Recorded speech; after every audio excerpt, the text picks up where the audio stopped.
Hello everybody, welcome back. In this video we're going to be doing steps 21 through 40 of the cafe menu on freeCodeCamp.org. Previously we did steps 1 through 20. If you haven't seen that yet, I'll link it down below. For now, let's get started with step 21. The goal is to make the div not take up the entire width of the page. The CSS width property is perfect for this.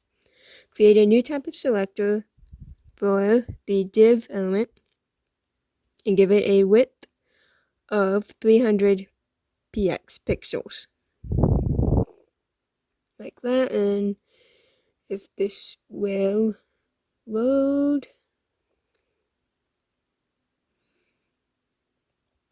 Alright, step 22. Comments in CSS look like this.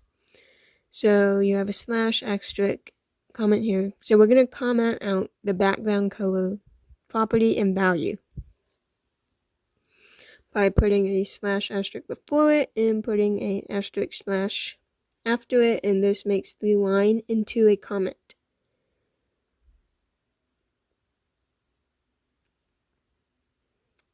Now use the existing div selector to set the background color of the div element to be Bollywood.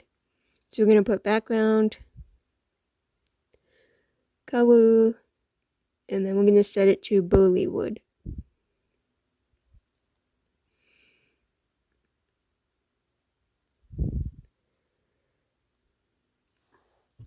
Alright.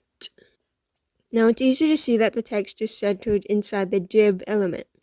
Currently the width of the div element is specified in pixels, px. Change the width properties value to be 80% to make it 80% the width of its parent element body. So we're going to change it to 80%.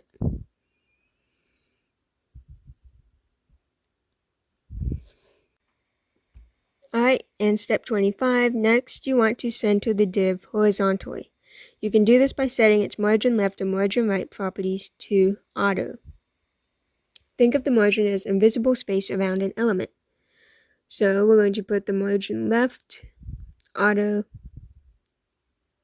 and we're going to set the margin right to auto as well. So it centers it.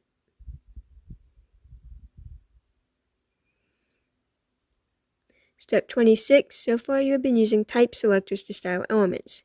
A class selector is defined by a name with a dot directly in front of it like this. Change your existing div selector into a class selector by replacing div with a class named menu. So we're going to put a class named menu, and when you're using a class selector, you put a dot in front of it. To apply the class's styling to the div element, add a class attribute to the div element's opening tag and set its value to menu. And so by doing that, we connect it to the style we just made for class menu. Since the cafe's main product for sale is coffee, you could use an image of coffee beans for the background of the page.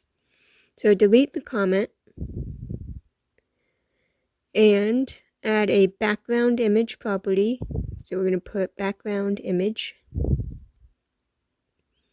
and set its value to, we're going to copy and paste that for the image URL link, and it will give us a background of coffee beans. It's looking good. Time to start adding some menu items. Add an empty article element under the coffee heading.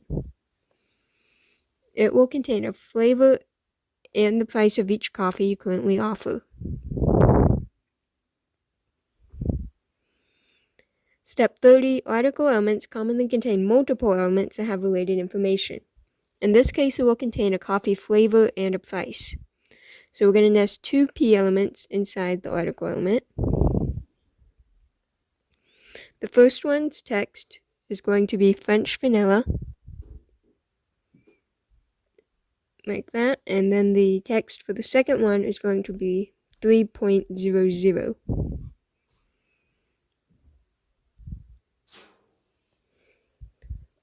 Step 31, below that we're going to add more P elements with basically that text. The first P element will contain the coffee, and the second one will contain the price. So we're going to start another article element. And inside of that, we're going to put our two P elements. The first P element is going to have caramel macchiato, and then we're going to have a closing P tag. And then we're going to have another P element with the text 3.75. And then we're going to put our closing article tag. That should be a closing tag. And now we're going to start another article element. Like that. And then we're inside of that, we're going to put two P elements. The first one is going to have pumpkin spice. Like that. And then we're going to add another P element with the text 3.50. And our closing article tag. Now we're going to start another article with the text "We're on hazelnut." And we're going to put a P element. We're going to put hazelnut. And then we're going to create another P element with 4.00. And then we're going to put our closing article tag. And another article tag. P, we're going to have mocha. Like that. And then we're going to have another P element with the text 4.50, sorry. And then our closing final article element tag. Step 32, the flavors and prices are currently stacked. It would be nice if the flavor was on the left and the price was on the right. Add the class name flavor to the French vanilla P element.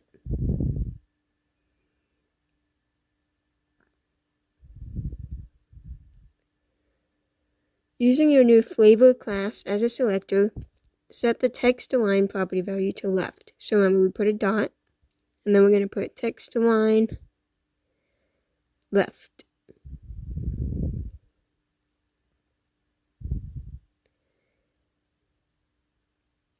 And step 34, now you want to align the price to the right. Add a class named price to your P element that has 3.00, like that. And now align the text to the right for the elements with the price class. Text align, and we're going to set it to right.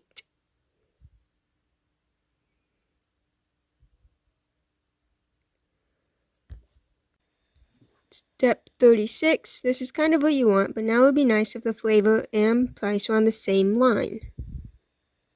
P elements are block level elements, so they take up the entire width of the parent element. So we're going to add the class item to the first article element, like that. And we're going to style all of the P elements nested anywhere in elements of a class named item, like this. So we're going to put class selector of dot item. So we're going to put dot item, and then we're going to put P, and then we're going to put display with the value inline block.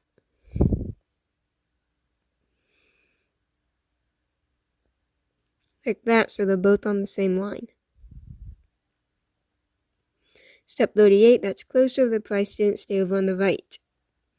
So spread them out, add a width property to the flavor and price that have a value of 50% each. So we're just going to put that in there, like that. So step 39, well, that did not work. Styling the P elements as inline block and placing them in separate lines in the code creates an extra space. So to fix that, we're going to make the P element's width a little less. So we're going to change that to 49%. And yeah.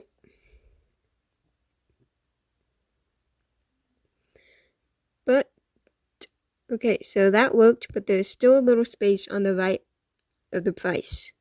So you could keep on trying various percentages. Instead, use the backspace key on your keyboard to move the P element with the class price to be next to the P element with the class flavor, so they're on the same line in the editor. Like that. So, that worked, and that's all for today's video. I hope you found that helpful. Please like, subscribe, and leave a comment down below, and stay tuned for the next part of this series. And thank you so much for watching. I will see you next time.